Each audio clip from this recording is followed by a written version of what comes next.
저는 제 친구 목사인 김성태 목사님, 시각장애자인데 신학교 입학을 41년 전에 같이 입학을 해서 공부하는 걸 보니까 참 힘들어요.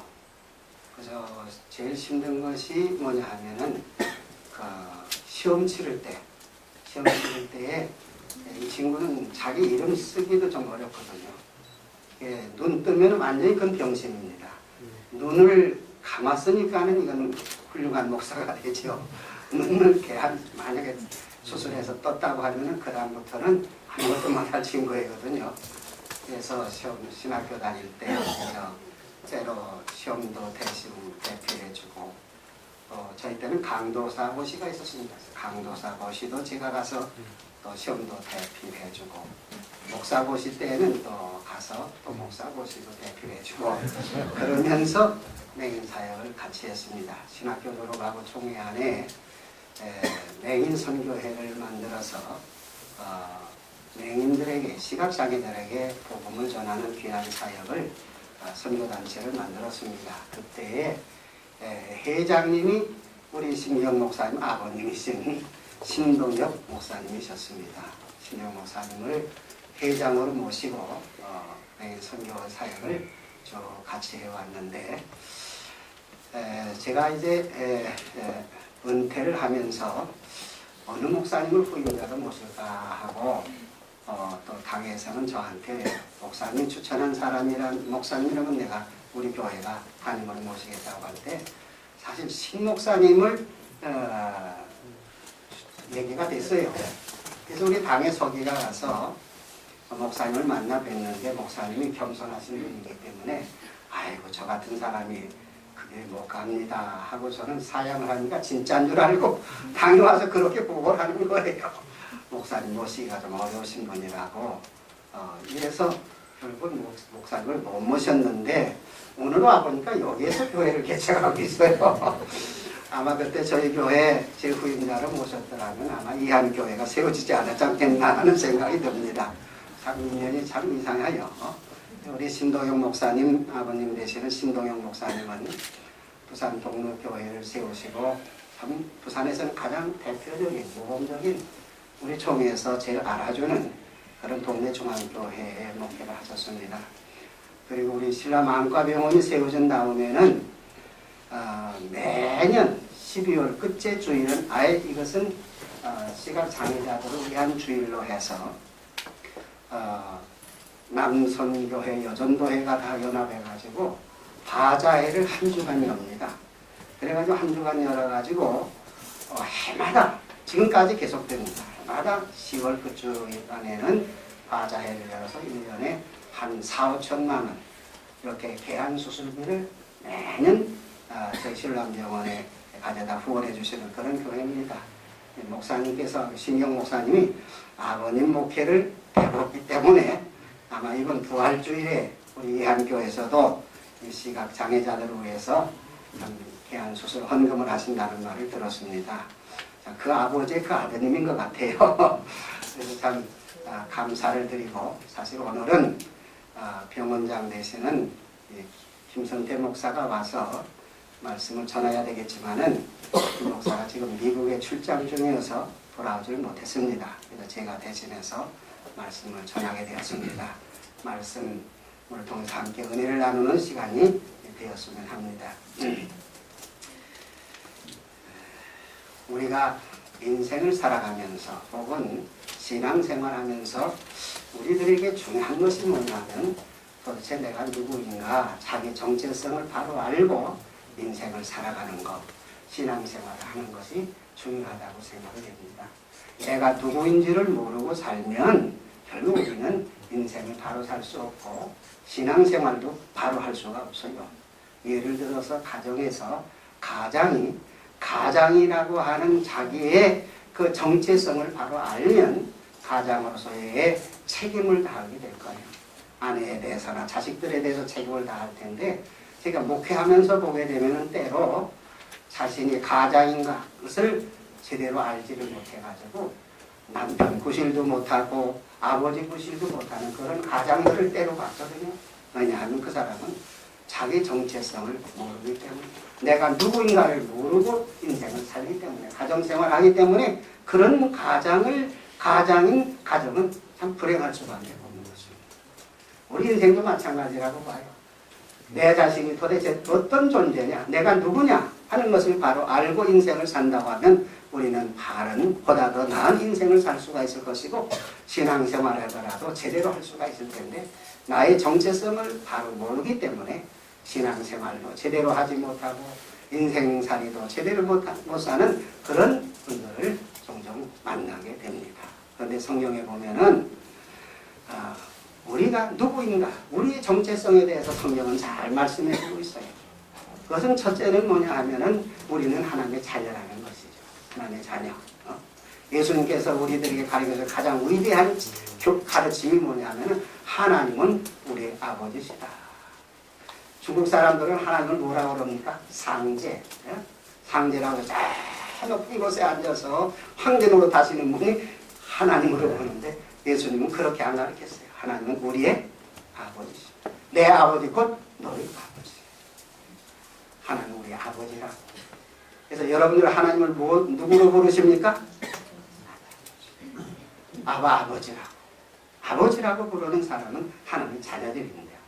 이 때문에 내가 하나님의 자녀라고 하는 것을 깨닫고 신앙생활하는 사람들은 어딜 가서든지 하나님 자녀답게 삽니다. 내가 하나님의 자녀인 것을 모르는 사람은 그저 교회 문만 나서면 그 세상 사람으로 바뀌어지는 거예요. 그래서 하나님의 영광을, 아버지의 영광을 가리며 사는 자녀들이 얼마나 많은지 몰라요. 뿐만 아니라 베드로전서 2장 9절 말씀 보면은 베드로사는 우리는 왕 같은 제사장이라고 그랬어요. 우리가 얼마나 참 시원찮은 존재입니까? 그러나 하나님께서는 우리를 왕 같은 제사장으로 세워주셨다는 겁니다. 그런데 세상에 나가서 왕은 제치고라도 이 쫄병 노릇도 제대로 못하고 사는 신자들이 있거든요. 왕 같은 제사장입니다. 왕보다 더 귀한 존재가 제사장 아닙니까? 왕을 기름 부어 세워놓은 게 제사장이거든요. 그렇게 귀하고 거룩한 존재인데 세상에 나가서는 정말로 쫄병 노릇하면서 사는, 쫄자 노릇하면서 사는 그런 신자들이 얼마나 많이 있느냐 이 말이에요. 좀 우리는 자기 정체성을 바라고 좀 왕같은 제사장답게 세상에 나가서도 살아야 돼요. 모든 사람들이 우러러볼 수 있는, 모든 사람들이 참으로 존경할 수 있는 그러한 왕같은 제사장으로 우리는 살아야 되는데, 그렇게 못 사는 교인들이 얼마나 많은지 모릅니다. 뿐만 아니라 고린도전서 3장 5절과 9절 말씀 보면 너희는 하나님의 사역자라고, 그리고 너희는 하나님의 동역자라고 말씀하고 있습니다. 다시 말해 우리는 하나님과 함께 일하는 하나님의 일꾼들이라는 것입니다. 그런데 보면 오늘의 교인들을 보면요, 교회는 열심히 나옵니다. 예배에 열심히 참여합니다. 내가 하나님의 일꾼이요, 하나님의 사역자요, 하나님의 동역자인 것은 모르고 교회 이런 거 목사님이나 하는 거, 그 장로님이나 하는 거, 집사님이나 하는 거, 권사님이나 하는 걸로 알고 교회 나와서 예배나 드리고 돌아가는, 그것으로 신앙생활 다 했다고 생각하는 교인들이 얼마나 많은지 몰라요. 그러나 우리가 분명히 깨달을 것은 우리는 뭐예요? 하나님의 사역자요, 하나님의 동역자다. 내게 주어진 하나님의 일을 내가 하지 않으면 하나님의 일이 지장을 받습니다. 오늘 이한교회는, 이한교회 나오시는 여러분들은 하나님의 사역자, 하나님의 동역자로서 여러분들을 통해서 하나님은 이 시대에 가장 아름답고 모범적인 하나님이 연락하시는 교회를 세우시기를 원하시는 겁니다. 교회 나왔다 갔다 그래서 교회 와서 예배나 드리고 가는 교인들이 되지 마시고, 이제부터 지금도 그러고 신앙생활 하는 줄 알면 하나님의 사역자, 하나님의 동역자로 하나님 일하시는 하나님의 성도들 되시기를 바랍니다. 그래야 복에 근원된 자가 될 수 있는 것입니다. 그런데 오늘 본문 말씀 2절 말씀에 보면은 하나님은 믿음의 사람 아브라함을 향하여 뭐라고 부르고 있습니까? 너는 복의 근원이 될시라. 하나님 어느 시대나 믿음의 사람을 복의 근원된 자로 세워주시는 것을 알 수 있습니다. 그리고 저로 하여금 복의 근원된 자의 사명을 감당할 수 있도록 필요한 각양 은사와 축복으로 채워주심을 알 수가 있는 것입니다. 그러나 아브라함 이후에 인간들이 또 타락해서 복에 근원된 자의 사명을 망각하고 살 때에 하나님께서는 당신의 독생자이신 예수 그리스도를 이 땅에 보내주셔서 복에 근원된 자는 이렇게 살아야 된다. 복에 근원된 자는 이런 사명을 감당하며 살아야 된다는 것을 우리에게 본보여 주시고 가신 분이 누구십니까? 바로 예수 그리스도십니다. 예수 그리스도는 모든 복에 근원된 자들의 본을 보여주신 분이십니다. 그러므로 우리가 예수님처럼 살고 예수님같이 무슨 사역을 감당하며 살 때 우리는 진정 하나님이 기뻐하시는 복에 근원된 종이 될 수 있다는 사실을 여러분 기억하시기를 바랍니다. 그래서 바울 사도는 당신이 전도한 모든 교회 성도들에게 너희는 누구를 본받으라고 그랬어요? 내가 그리스도를 본받는 자 된 것까지 너희도 나를 본받으라 한 거지만 자기를 본받으라는 게 아니라 예수를 본받으라는 말씀. 예수를 본받으라. 복에 근원된 자 되시는 예수를 본받아서 너희들 또 예수님처럼 살아라. 예수님처럼 사명을 감당하라. 그렇게 바울은 권고하셨습니다. 저는 복에 근원된 자를 수원지로 비유를 하고 싶습니다. 제가 광장동에서 목회를 했기 때문에 더욱 그런 걸 느껴봤는데요. 제가 목회하던 그 광장동 위에는 아차산이 있고요. 앞에는 한강이 흐르고 있습니다. 그런데 그 아차산 기슬에 그 구의수원지라고 하는 수원지가 있어요. 이 구의수원지는 동서울 지역에 있는 모든 가정마다 이 수돗물을 공급하는 수원지가 구의수원지인데 그 구의수원지에 보면은 한강에서 물을 끌어올려가지고 무한대하게 흐르는 한강에서 물을 끌어올려서 구의수원지다가 물을 가득히 채워가지고 정수해서 물이 필요한 각 가정에다가 수돗물을 공급하거든요.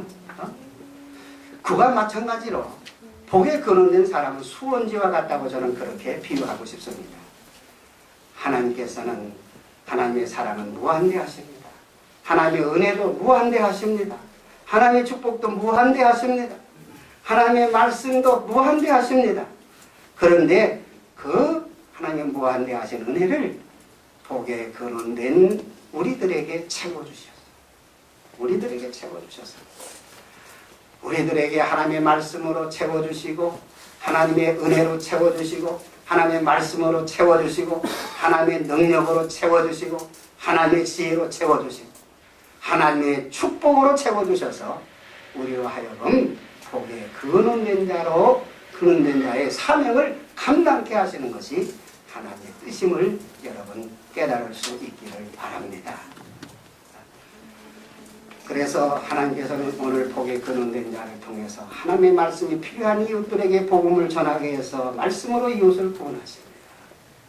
그리고 하나님의 은혜가 필요한 이웃들에게 복에 근원된 자를 통해서 하나님의 은혜를 공급하시고 또 하나님의 사랑이 필요한 이웃들에게는 복에 근원된 자에게 사랑으로 채워주셔서 그 사랑을 복에 근원된 자를 통해서 하나님의 사랑을 이웃들에게 베풀게 하시는 거예요. 복에 근원된 자에게 하나님의 물질의 축복으로 채워주셔서 하나님의 도움을 필요하는 이웃들에게 사랑을 베풀며 물질의 도움을 주면서 살게 하는 그리고 하나님의 선한 사업을 위해서 봉사하며 살도록 하나님께서 그렇게 섭리하심을 우리는 깨달아야 할 것입니다. 그런데 여러분 이 수원지에 물을 가득히 채워 정수해가지고 그 정수하는 동안에 얼마나 많은 비용이 들어갑니까? 그렇기 때문에 그 물이 아깝다고 해서 내주지 아니하면 물을 필요한 각 가정마다 물을 내주지 않으면 그 수원지에 있는 물이 어떻게 되겠어요? 썩고 결국 냄새나고 마지막에는 수원지가 다 버리게 됩니다. 그러나 수원지에 물이 날마다 새롭게 채워지고 정수돼서 물이 필요한 가정은 매일 내주는 그러한 수원지가 되면 그 수원지는 항상 새로운 물로 채워지고 항상 수원지로서의 역할을 제대로 감당할 수 있는 것입니다. 그렇기 때문에 우리가 복에 근원된 자로서 날마다 하나님께서 새롭게 날마다 주시는 그 은혜와 사랑과 축복과 말씀의 은혜를 받기를 원하면 복에 근원된 자의 사명을 바로 감당해야 됩니다.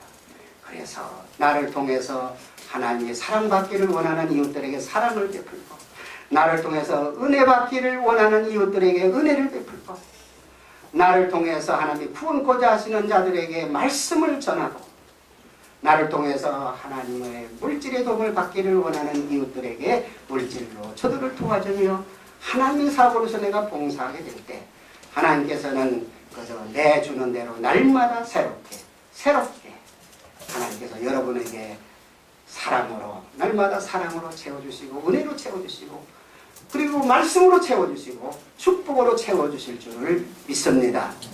제가 은퇴해서 한 4년 쉬다 보니까는 제가 이게 복에 근원된 자의 사명을 제대로 못하고 있습니다. 수원지 역할을 제대로 못해요. 늘 내가 말씀을 전해야 되는데 오늘같이 이렇게 특별히 초청이나 받아야 말씀을 전하지 보통은 전하지 못하거든요. 그러다 보니까요, 제가 느끼는 것은 하나님이 날마다 새롭게 전에는 채워주셔서 그저 눈 뜨면 새벽기도부터 나가가지고 말씀 전하는 게 목사의 사명 아닙니까? 그런데 요즘에는 말씀을 전하지 않으니까 하나님께서 날마다 새로운 말씀으로 나에게 채워주지 않으시는 것 같아요. 그 말씀을 자꾸 전해야 새 말씀을 주시는데 오늘 조금 시간이 되도록 양해하시죠. 자, 제 선배 목사님 가운데 송악대 교회에 담임하다 은퇴하신 방 목사님, 방관동 목사님이라는 분이 계신데 제가 목회할 때 한번 저희 교회 찾아왔어요. 그래서 목사 하신 말씀이, 목사, 나 주일날 어디 설교할 때 있으면은 나 사례 안 받아도 좋으니까 내 송악대 교회 원로 목사로 사례를 다 교회사니까 그래서 설교할 수 있는 데만 좀 소개해달라. 왜냐하면 자기가 늘 토요일마다 말씀 설교를 은퇴해서도 설교할 곳이 없지만은 습관이 돼가지고 토요일마다 설교를 준비한답니다. 그런데 이것을 전해야 되는데 전하지 않으니까 전부 말씀이 죽은 말씀이 돼버려가지고 이게 안타까워서 나 어디 가서 좀 설교 좀 할 수 있는데 좀 소개해달라 그러시더라고요. 그 목사님 심정을 지금 와서 이해가 돼요. 목사도요, 늘 말씀을 전해야 새로운 말씀의 은혜를 받습니다. 여러분들 하나님으로부터 사랑을 날마다 새롭게 받기 원하십니까? 사랑을 자꾸 줘야 돼요. 베풀어야 돼요. 그래야 새롭게 오늘에 필요한 사랑, 오늘에 필요한 은혜로, 오늘에 필요한 축복으로 날마다 새롭게 채워주심을 여러분 경험하게 될 것입니다. 그래서 여러분들 사도행전 20장 35절의 말씀은 주는 것이 받는 것보다 복이 있다. 복에 거는 자의 삶의 특징은 주는 데 있습니다. 내주는 데 있습니다. 베푸는 데 있습니다. 그러면 여러분 복을 받아요. 자, 그런데 오늘 이렇게 본문에 나오는 아브라함의 경우를 보면은요, 아브라함의 경우를 보면 아브라함은 믿음으로 그 시대의 복에 근원된 자로 세우심을 받았습니다. 그럼 아브라함의 믿음은 어떤 믿음이었는가? 첫째로는 아브라함의 믿음은 하나님의 말씀을 듣고 하란의 생활을 청산하는 믿음이었습니다. 사실 아브라함을 하나님께서 그 시대에 복의 근원된 자로 세우셔서 선민을 이 땅에 이루게 하시고 가나안 땅을 하나님 나라로 건설하게 하시고 가나안 땅에 사는 사람들을 구원하시기 위해서 아브라함을 복의 근원된 자로 부르신 거예요. 세우신 겁니다. 그런데 하나님께서 이러한 계획을 가지고 아브라함을 부르실 때 아브라함이 나이 75세였습니다. 근데 이 75세면 제 나이 지금 70이거든요. 해는 나이가 70인데 나보다 더 나이 먹어 75세면 이제는 인생의 황혼기입니다.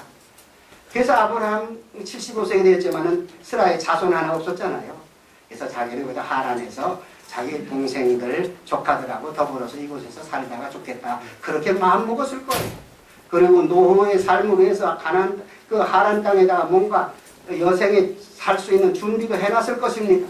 근데 하나님 어느 날 갑자기 아브라함을 부르시면서 너는 너희 본토 친척 아비 집을 떠나 내가 지시할 땅으로 가라는 하나님 명령을 받게 될 때 아브라함은 그 말씀 들을 때 참 황당했을 것입니다. 아니 내 나이에 어디 가서 새로운 인생을 살라는 말씀인가? 어디 가서 새로운 인생을 개척하라는 말씀인가? 나 여기가 좋사오니 나 여기 그대로 조카들하고 동생들하고 여기서 살겠습니다. 그랬을 거예요. 그러나 아브라함이 우리와 다른 점은 하나님의 하란 생활을 정리하고 하란을 떠나라고 할 때 아브라함은 그대로 순종했습니다. 저는 목회를 하면서 내가 안타까웠던 것은 뭔가 하면 많은 사람들이 하나님 앞에 나옵니다. 교회 나옵니다. 근데 교회 나오면서도 하나님의 생활을 정리하지 못하고 하나님의 삶을 청산하지 못하고 하나님을 떠나지 못하고 그저 교회나 나와서 예배나 드리는 신앙생활하는 교인들을 볼 때 얼마나 안타까운지 몰라요. 하나님께서 복의 근원된 자로 부르심을 받았지만은 부르심 받은 자로서의 삶을 살지 못하기 때문에 복의 근원된 자가 되지 못하는 그런 신자들을 볼 때마다 얼마나 안타까운지 몰라요. 여러분 아무나 다 교회 나온다고 해서 복의 근원된 자가 되는 건 아닙니다. 아브라함같이 믿음으로 행함 있는 믿음이 되어야 됩니다. 그런데 우리가 행할 것은 뭔가 아브라함처럼 하란의 생활을 청산하는 겁니다. 하란의 생활을 정리하는 겁니다. 그리고 하란에서 떠나는 것입니다. 어떤 사람은 교회 나와서도 여전히 구습을 쫓는 옛사람의 생활을 그대로 하는 분들이 많아요. 어디 한 자리 하면 한 자리 같이 가서 하고요. 어디 가서 하면 같이 놀아도 저 교회도 없습니다. 자, 그렇게 생활하는 거예요. 하란의 생활을 여전히 하란의 생활을 하고 있는 것입니다. 그러게 복에 거는 자가 되지 못해요. 안타까운 일이죠. 그러나 아브라함처럼 하나님의 말씀하실 때 그대로 순종하고 하란의 생활을 정리하고 하란의 생활은 불신의 생활이요 제약된 생활이요 사신우상을 섬기는 생활이었어요. 그것을 다 정리하고 그리고 청산하고 떠날 때만이 하나님은 우리를 복에 거론된 자로 쓰신다는 그런 말씀입니다. 두 번째로 아브라함은 순종하는 믿음으로 복에 거론된 자가 되었습니다. 하나님이 하란을 떠날 때 저는 예로 순종하고 하란을 떠났어요. 아들 이삭을 번제로 바치라 할 때도 예로 순종하고 아들을 번제물로 바치고자 했어요. 그런 순종하는 믿음, 절대 순종의 믿음으로 사는 자만이 하나님은 복에 거론된 자로 들어 쓰신다는 것을 여러분 기억하시기를 바랍니다. 그래서 복에 거론된 자의 본이 되신 예수 그리스도께서는 고린도후서 1장 19절 말씀 보면 하나님의 아들 예수 그리스도는 예하고 아니요함이 되지 아니하셨나니 저에게는 항상 예만 되셨느니라. 하나님 너는 십자가에 달려 죽음으로 해서 만민의 죄를 계속하라고 하나님이 명하실 때 예수님 아니요 못하겠습니다 그러셨나요? 예하고 십자가에 달려 죽으셔서 우리가 이렇게 구원받고 하나님의 자녀들이 되지 않았습니까? 예수님이 우리에게 보여주신 이 믿음은 예의 신앙입니다. 아니요가 아니고 예. 하나님 말씀은 예. 이게 힘든 일이거든요. 여러분들 예하는 삶을 사시길 바랍니다. 아브라함처럼 예수님처럼 예로 순종하는 삶을 살 때 하나님 여러분들 이 시대 복에 거론된 자로 세워주실 거예요. 세 번째로 오늘 본문 말씀 중에 7절 8절 말씀 보면 아브라함의 믿음은 감사하는 믿음으로 산 사람입니다. 저가 하나님의 명령에 순종하고 하란을 떠나 가나안 땅에 들어와 보니 남방으로 내려갈수록 이것은 인간이 살 수 없는 불모지예요. 여러분 성교 여행하신 분 아시겠지요? 가보면 저 갈릴 호수가 있는 저 가나안 땅 북방은 그래도 농사짓고 살만한 땅, 목축하며 살 수 있는 땅인데 남쪽으로 예루살렘 성에 들어가서 그 다음부터 남쪽으로 내려갈 때는 거의 다 불모지입니다. 풀이 안 납니다. 그럴 때 아브라함이 하나님 은혜 감사했겠습니까? 그 살기 좋은 하나님 땅 메소포타미아 평야라면 그 당시에 제일 인간이 살기에 좋은 평야였습니다. 춥지도 않고 덥지도 아니하는 저 메소포타미아 제일 북쪽에 있는 하나님 땅. 그런데 하나님이 명령하셔서 순종하고 막상 하나님 땅에 들어와 보니까 이건 인간이 살 수 없는 풀모지거든요. 그러나 여기 믿음의 사람 아브라함은 달랐습니다. 저는 하루의 여정을 마치고 잠자리에 들기 전에 저는 항상 매일 하나님 앞에 감사의 제단을 쌓았어요. 그래서 오늘 본문 7절 말씀 보면 저가 여호와를 위하여 단을 쌓았다. 그 단은 하루의 여정 속에서도 하나님이 나와 함께 하시고 나를 지켜주고 보호하시고 인도하시는 은혜에 대해서 감사했다는 감사의 제단을 쌓았다는 말씀입니다. 여러분 복에 거론된 자가 되는 길이 어디 있어요? 범사에 감사하는 데 있습니다. 그러므로 바울 사도는 항상 기뻐하라 쉬지 말고 기도하라 범사에 왜 감사하라고 했어요? 왜 범사에 감사하라고? 범사에 감사하는 삶이 바로 내가 복에 거론된 자가 되는 길이기 때문입니다. 아브라함은 원망 불평하지 않아 그저 무조건 하나님께 범사에 감사할 때 저는 복에 근원된 자로 세움을 받았습니다. 네 번째로 아브라함의 믿음은 기도하는 믿음. 오늘 8절 말씀은 제가 여호와를 위하여 단을 쌓고 여호와 이름을 불렀다는 말씀은 여호와 이름을 불렀다는 기도했다는 말씀입니다. 여러분 기도하는 성도를 하나님 복에 근원된 자로 세워주심을 믿으시길 바랍니다. 저희 가정에는 우리 어머님이 기도 많이 하셨어요. 아파트에 사셔서 방 하나는 이거 완전히 기도실. 시간을 정해놓고 날마다 기도했어요. 그래서 어머니의 그 기도가 다 이루어져서 저희 형제들, 저희 집안은 남자라면 손주까지 다 목사가 됐습니다. 다 목사가 됐어요. 제 동생, 그리고 제 조카, 제 아들 다 목사가 됐어요. 남자라면 무조건 목사예요. 우리 집안. 그리고 그런 축복을 받고 있습니다. 여러분 기도하는 사람은 복의 근원된 자입니다. 가정에서 기도하는 부모는 그 가정이 복의 근원된 자. 교회를 위해서 기도하는 성도는 이 교회의 복의 근원된 자들입니다. 복의 근원된 자 되세요. 목사님 이북 다녀오셔서 안타까워서 참 울먹거리셨지만은 여러분 우리가 북한의 내 동족들을 끌어안고 이 백성들이 하나님의 축복을 받았음에도 잘못 사는 이 백성들을 끌어안고 하나님께 기도하는 그런 교회가 되어질 때 이 교회는 이 시대에 하나님께서 크게 들어쓰시는 복의 근원된 교회가 될 줄로 믿습니다.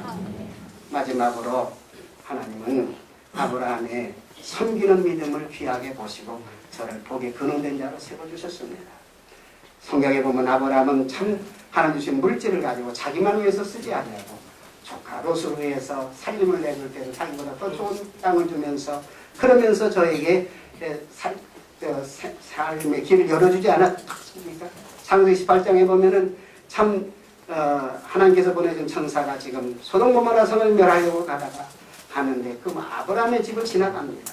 그때 이 천사가 허기진 모습으로 거린의 모습으로 피곤한 모습으로 자기 집 아브라함 집 앞을 지나가는 것을 보고 아브라함은 쫓아 달려나가서 그 사람 나그네로 변신한 천사였지만 그를 자기 집에 모셔다가 그러다가 자기 집에서 제일 좋은 암송아지를 잡아 좋은 고기로 그리고 좋은 밀가루로 떡을 만들어서 나그네를 잘 대접했어요. 그랬더니 아브라함은 참 성경에 보면은 저는 부지 중에 천사를 대접해서 이렇게 아브라함은 항상 섬기는 삶을 살았습니다. 섬기는 뭡니까? 사랑의 실천 아닙니까? 섬김의 삶이라는 사랑의 실천.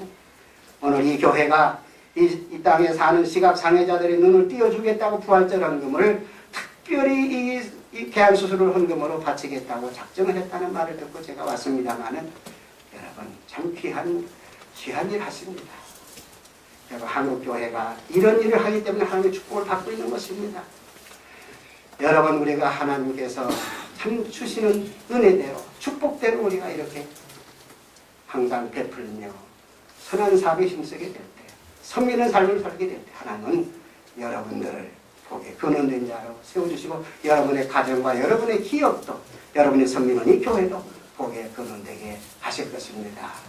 하나님은 여러분들을 이 시대 복의 근원된 자로 세워서 여러분의 가정이 선민의 가정으로 이루기를 기대하고 있습니다. 여러분이 이제 발닿는 모든 것이 하나님 나라로 건설되기를 원하고 계십니다. 여러분 주변의 사람들에게 말씀을 전해서 그들의 영혼을 다 구원하기를 원하고 있습니다. 복의 근원된 자의 사명을 바로 감당하셔서 복의 근원된 자가 받는 축복을 여러분들 날마다 새롭게 받아 누리며 살아가는 행복한 신앙생활이 되시기를 주 이름으로 축원드립니다. 하나님 아버지 감사합니다. 귀한 교회를 하나님께서 귀한 권속들을 통해서 아름다운 교회를